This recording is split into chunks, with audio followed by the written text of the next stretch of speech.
নমস্কার বন্ধুরা, Radha Madhav creation YouTube চ্যানেলে তোমাদের জানাই অনেক অনেক স্বাগত। আজ আমি তোমাদের সাথে শেয়ার করব সরস্বতী পুজো উপলক্ষে গোপাল সোনার সুন্দর একটি পোশাক বানানোর ভিডিওটি আমি 5 নাম্বার এবং 6 নাম্বার গোপাল ঠাকুরের জন্য তৈরি করেছি। দেখো, আমি আমার 6 নাম্বার গোপাল সোনাকে পোশাকটি পরিয়ে দেখাচ্ছি। আজকের ভিডিওটি তোমাদের যদি ভালো লেগে থাকে অবশ্যই ভিডিওটা লাইক করবে, আমাকে কমেন্ট সেকশনে জানাবে আজকের ভিডিওটি তোমাদের কেমন লাগলো। ভালো লাগলে অবশ্যই আমার চ্যানেলটিকে সাবস্ক্রাইব করে দেবে এবং তার সাথে থাকা বেল আইকনটি প্রেস করে দেবে, তাহলে নিত্য নতুন পোশাক বানানোর ভিডিও আপলোড করার সাথে সাথে তার নোটিফিকেশন তোমরা পেয়ে যাবে। এছাড়াও আমার চ্যানেলে আরো বিভিন্ন ঠাকুরের পোশাক বানানোর ভিডিও অলরেডি আপলোডেড আছে। সেগুলি যদি তোমাদের হেল্পফুল লাগে তাহলে অবশ্যই সেগুলি তোমরা গিয়ে চ্যানেলে গিয়ে দেখতে পারো। তাহলে চলো শুরু করা যাক আজকের ভিডিও। দেখে নাও কিভাবে আমি এত সুন্দর একটি পোশাক আমার গোপাল সোনার জন্য বানিয়েছি। তো প্রথমে এখানে দেখো, যেহেতু আমি এটা সরস্বতী পুজো উপলক্ষে তৈরি করছি, তাই আমি হলুদ কালারের একটি কাপড় নিয়েছি। তো কাপড়টা আমি আগে থেকেই মেজারমেন্ট অনুযায়ী কাট করে রেখেছি। তোমাদের দেখো আমি দেখিয়ে দিচ্ছি, এর চওড়ায় রেখেছি 5 ইঞ্চ এবং টোটাল লম্বায় রেখেছি আমি, দেখো এইভাবে আমি টোটাল লম্বাটা দেখো দেখিয়ে দিচ্ছি 41 ইঞ্চ। তো টোটাল আমি এখানে লম্বায় 41 ইঞ্চ কাপড় রেখে দিয়েছি এবং একই মেজারমেন্টে এখানে আমি কটনের লাইলিন কেটে নিয়েছি। যে কাপড়ের মেন ফেব্রিক রেখেছি একই মাপেরই আমি এখানে কটনের ফেব্রিক কেটে নিয়েছি। তো দেখো এখানে আমার একটু কাপড় কম পড়েছিল, তাই আমি একই মাপের কেটে আমি জয়েন করে রেখেছি। তো দেখো কাপড়ের যে দিকটা সোজা দিক তার উপর আমি কটনের লাইলিনটা এইভাবে রেখে চারদিক থেকে সমান করে আমি একদম ধার বরাবর সেলাই করতে থাকবো। তো দেখো বন্ধুরা, প্রথমে আমি কাপড়টা একদম চারদিক থেকে সমানভাবে রেখে প্রথমে দেখো চওড়ার দিক থেকে আমি সেলাই করাটা স্টার্ট করলাম। দেখো চওড়ার দিকটা সেলাই করে আমি এবার টোটাল লম্বাটা সেলাই করে নেব। 3টে দিক আমি সেলাই করব এবং একটি লম্বার দিক আমি ওপেন রাখবো। দেখো এইভাবে পুরো ধার বরাবর আমি সেলাইটা করে নেব। তো তোমরা যদি এইরকম সুন্দর সুন্দর গোপাল ঠাকুরের, বিভিন্ন মাপের গোপাল ঠাকুরের, রাধা মাধবের, জগন্নাথ দেবের, লক্ষ্মী নারায়ণ যে কোনো ভগবানের পোশাক যদি আমার থেকে কিনতে চাও তাহলে দেখো স্ক্রিনে দেওয়ার নাম্বার অথবা ডেসক্রিপশন বক্সে আমি আমার কন্ট্যাক্ট ডিটেলস দিয়ে দেবো, তোমরা আমার সাথে অবশ্যই যোগাযোগ করে নিতে পারো। তো দেখো আমি 3টে দিক সেলাই করে নিলাম এবং ধারে একটু কাপড় বেঁচে ছিল সেটা কেটে নিলাম এবং দুটো কোণ কাট করে নিলাম, যাতে সোজা দিকে ঘোরানোর পর যাতে ফিনিশিংটা ভালো আসে। এবার দেখো যে দিকটা ওপেন সাইড আছে সেদিক থেকে কাপড়টা ঘুরিয়ে নিয়ে আমি সোজা দিকে করে নিচ্ছি। দেখো এইভাবে আমি কাপড়টা সোজা দিকে ঘুরিয়ে নিচ্ছি এবং এই কোণগুলো ঠিক করে নিচ্ছি। দেখো তো কাপড়টা সোজা দিকে করার পর এই কাপড়ের উপর দিক থেকে একদম মেন ফেব্রিকের উপর দিক থেকে আরো একবার আমি দেখো ধার বরাবর সেলাই করে নেব প্রপার ফিনিশিং এর জন্য। দেখো ঠিক একইভাবে একদম উপর দিক থেকে ধার বরাবর টোটাল কাপড়টা আমি স্টিচ করে নিচ্ছি।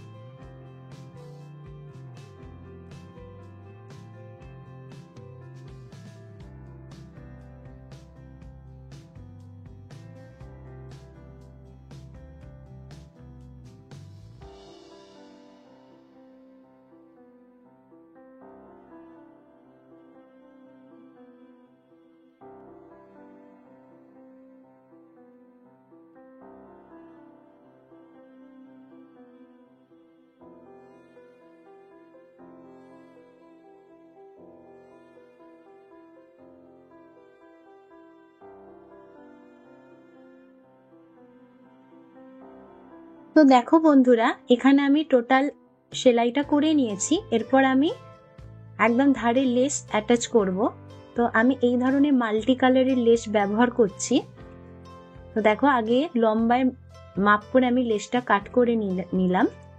নিয়ে একদম দেখো নিচের দিক থেকে, মানে যেদিকে আমি সেলাই করেছি, মানে আমার যেদিকে সেলাই করা সেই দিকে আমি লেসটা বসিয়ে দেখো প্লেন স্টিচ করে লেসটা বসিয়ে নিচ্ছি। একদম ধার বরাবর আমি কাজটা করতে থাকবো।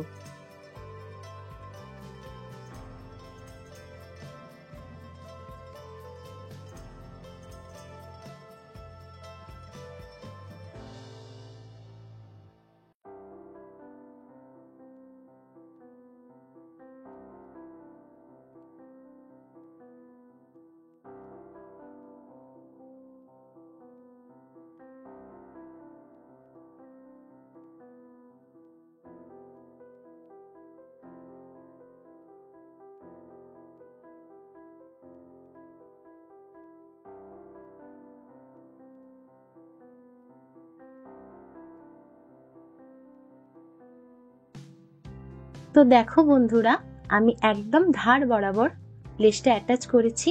এরপর সাইডে দেখো একটু অতিরিক্ত লেস ছিল, আমি ওটা কাট করে দিলাম। এর উপর দিক দিয়ে আমি আরো একটা, দেখো এই ধরনের যে সরি জরির লেসগুলো হয়, আমি ড্রেসটা একটু ডেকোরেট করার জন্য এই ধরনের সরু জরির লেস আমি এর উপর দিক থেকে আরো একবার প্লেন স্টিচ করে জয়েন করে নিচ্ছি। তোমরা তোমাদের পছন্দ মতো লেস ব্যবহার করে গোপাল ঠাকুরের জামা তোমরা সাজিয়ে নিতে পারো। তো দেখো একদম ঠিক লেসের, দেখো চওড়া লেসের উপর দিক থেকে আমি এই ধরনের সরু লেস স্টিচ করে নিচ্ছি।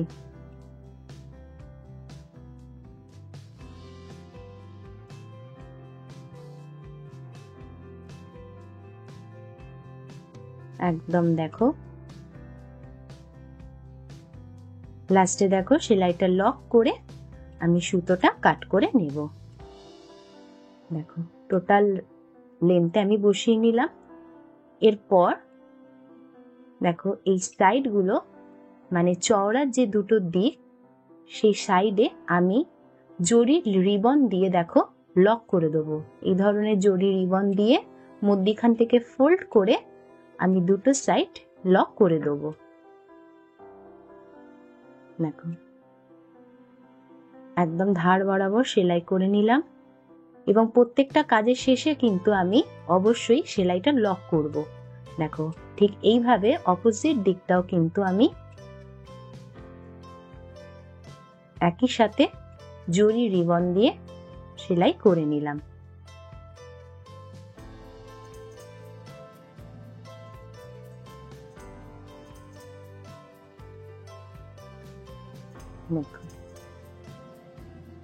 কেটে মধ্যখান দিয়ে কেটে আলাদা করে নিলাম। তো এরপর আমি প্লিট করে নেব। তো দেখো এইভাবে প্রথমটা একটু লক করে ছুঁচটা আমি কাপড়ের মধ্যে ঢুকিয়ে এইভাবে দেখো ওপর দিক এবং নিচের দিকটা একসাথে ধরে নিয়ে আমি প্লিটগুলো করতে থাকবো। দেখো এইভাবে কিছুটা দূর অন্তর অন্তর আমি প্লিটগুলো তুলে একটা প্লিটের ওপর আর একটা প্লিট বসিয়ে ওপর দিক থেকে সেলাই করছি। তোমরা যারা নতুন গোপালের জামা বানানোর কাজ শুরু করেছো, তারা কিন্তু 1.5 ইঞ্চ অন্তর অন্তর মার্ক করেও কিন্তু ঘেরাটা তৈরি করে নিতে পারো। তো আমি এখানে আমার আন্দাজ মতোই 1.5 ইঞ্চ অন্তর অন্তর প্লিটগুলো করে নিচ্ছি। মোটামুটি দুটো প্লিটের মধ্যে 1.5 ইঞ্চ গ্যাপে প্লিটগুলো করে নিতে হবে। তো দেখো এইভাবে আমি একটা একটা করে প্লিট করছি। দেখো আর একটা প্লিটের ওপর বসিয়ে দিচ্ছি। দেখো প্লিটটা এইভাবে দুটো একসাথে তুলে দেখো যখন আমি প্লিটটা করছি, আমি কিন্তু আমার সেলাই মেশিনের ছুঁচটা কিন্তু কাপড়ের মধ্যে ইন রাখছি, যাতে ঘেরাটা সরে না যায়। তাহলে সমানভাবে কিন্তু ঘেরাটার প্লিটটা পড়তে থাকবে এবং দেখো অটোমেটিক্যালি কিন্তু ঘেরাটা রাউন্ড শেপ নিয়ে নেবে। তো টোটাল যতটা আমি কাপড় নিয়েছি পুরো কাপড়টাতেই কিন্তু এইভাবে প্লিট করতে থাকবো একদম শেষ পর্যন্ত।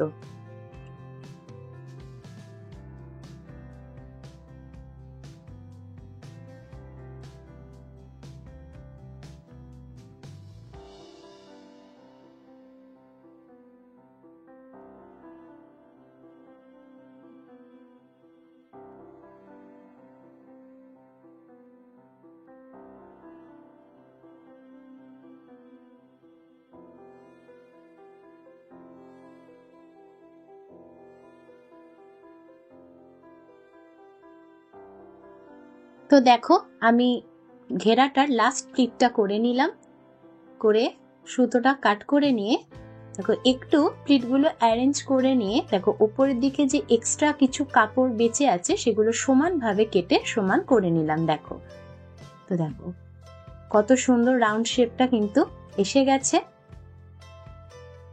তো এরপর আমার বেস্টার কোমরের দিকে প্লিটটা এবার আমি করে নেব। তার জন্য আমি একই ফেব্রিকের 1.5 ইঞ্চ চওড়া একটা কাপড় কেটে নিয়েছি।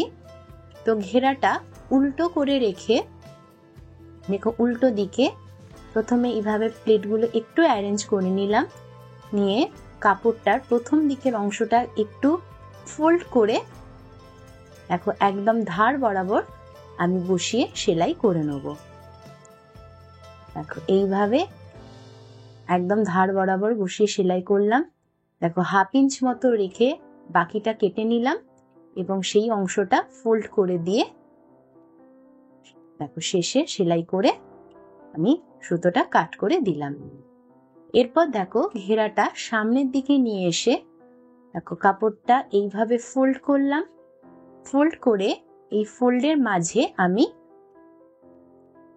দেখো ফোল্ড করলাম, করে ফোল্ডের মধ্যে আমি দড়িটা দিয়ে আরো একবার ফোল্ড করে নিলাম, নিয়ে এর ওপর দিক থেকে আমি সেলাই করে নেব। তো এখানে সেলাইটা একটু সাবধানে করতে হবে যাতে সেলাইটা কোনোভাবেই এই দড়ির ওপর দিক দিয়ে না চলে যায়। তো দেখো এইভাবে ফোল্ড করলাম, মধ্যিখানে দড়িটা দিলাম এবং এর ওপর দিক থেকে আমি সেলাই করতে থাকলাম। এইভাবে আমি উপর দিক দিয়ে সেলাইটা করে নেব।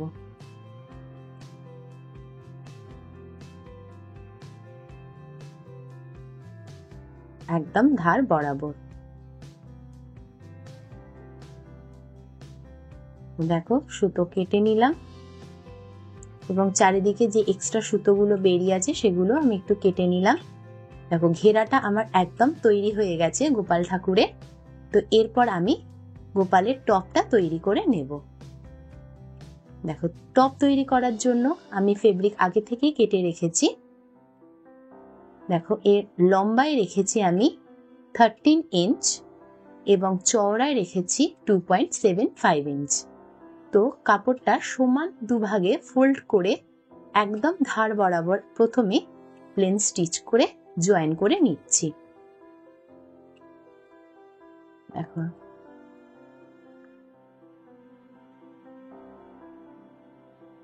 এরপর সেলাই করে নেওয়ার পর দেখো ধারের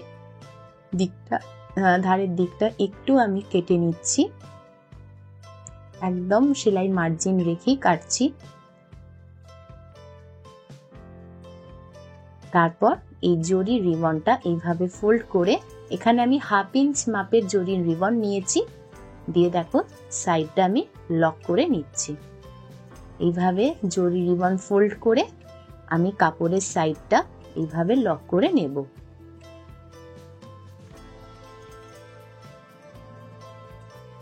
টোটাল লম্বাটাই আমি দেখো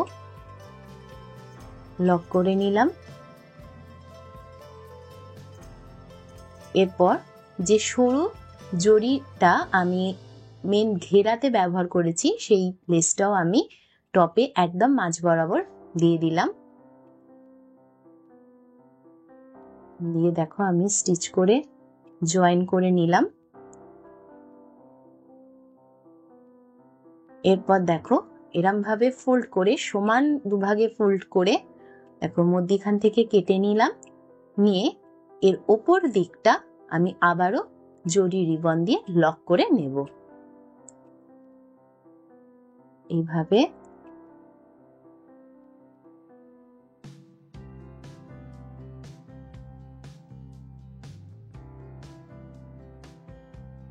লক করে নিলাম। দেখো মধ্যিখান থেকে কেটে দুটো ভাগ করে নিলাম। তারপর দেখো একটার উপর আর একটা কিছুটা অংশ নিয়ে 1 থেকে 1.5 ইঞ্চের মতো অংশ আমি একসাথে জয়েন করে দিলাম। তো গোপাল ঠাকুরের দেখো আমার টপটাও রেডি হয়ে গেল। এবার আমি মেন ঘেরার সাথে অ্যাটাচ করে দেবো। তো দেখো এইভাবে ফোল্ড করে মধ্যিখানের অংশটা আমি একটু চক দিয়ে মার্ক করে নিলাম এবং এই মার্কের ঠিক নিচে টপটা রেখে আমি ওপর দিক থেকে সেলাই করে নেব। দেখো এইভাবে ওপর দিক থেকে সেলাই করে নিলাম। তো দেখো বন্ধুরা, গোপাল ঠাকুরের ড্রেসটা কিন্তু আমার সম্পূর্ণ তৈরি হয়ে গেল। কত সহজে এবং কত কম সময় আমি গোপাল ঠাকুরের এই পোশাকটি তৈরি করে নিলাম এবং দেখতেই পাচ্ছ পোশাকটা দেখতে কতটা সুন্দর হয়েছে। এটা আমি আমার গোপাল সোনাকে সরস্বতী পুজো উপলক্ষে পরাবো। আজকে ভিডিওটা ভালো লাগলে লাইক, কমেন্ট, শেয়ার আর আমার চ্যানেলে নতুন হয়ে থাকলে অবশ্যই চ্যানেলটিকে সাবস্ক্রাইব করবে। দেখা হবে পরবর্তী ভিডিওতে। ততক্ষণ বাই।